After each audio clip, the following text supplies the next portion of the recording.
Hello everyone, আমি ভালো আছি। তোমরা কেমন আছো? আশা করি ভালোই আছো। তো সবাইকে জানাই শুভ সকাল, শুভ দুপুর, শুভ সন্ধ্যা। কারণ হচ্ছে আমি ভিডিওটা আপলোড করিনি, কখন আপলোড করব আমি জানি না। তো মাছের ডিম দেখলে কিন্তু আমার একদমই লোভ সয় না বন্ধুরা। তো আমি একটু মাছের ডিম খেয়ে নিচ্ছিলাম। আর আজকে করতে চলেছি কিন্তু সবজি দিয়ে মাছের ঝোল। তো দেখো, আমার কিন্তু মাছ ভাজতে ভাজতে কিন্তু একটা দুর্ঘটনা ঘটে গিয়েছিল। একদম মাছের মাথাটা যখন ভাজছিলাম তখন হচ্ছে আমার হাতে পুরো একদম তেল ছিটকে হাতটা একদম পুড়ে গিয়েছিল বন্ধুরা। খুবই ব্যথা হয়েছিল, কিন্তু কি করব, আমাকে তো রান্নাটা তো একদমই করতেই হবে।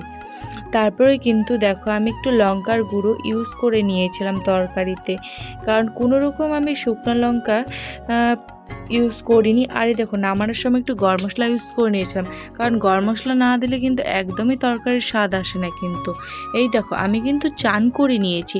চান না করে একদম দুপুরবেলা খেতে একদমই ভালো লাগে না। তারপরে দেখো, ভাত নিয়ে নিয়েছি। তারপরে দেখো, এটা হচ্ছে কচুর মুড়ো ভাজা, আর একটু আমি কিন্তু মাছের পেটিটা নিয়ে নিয়েছি।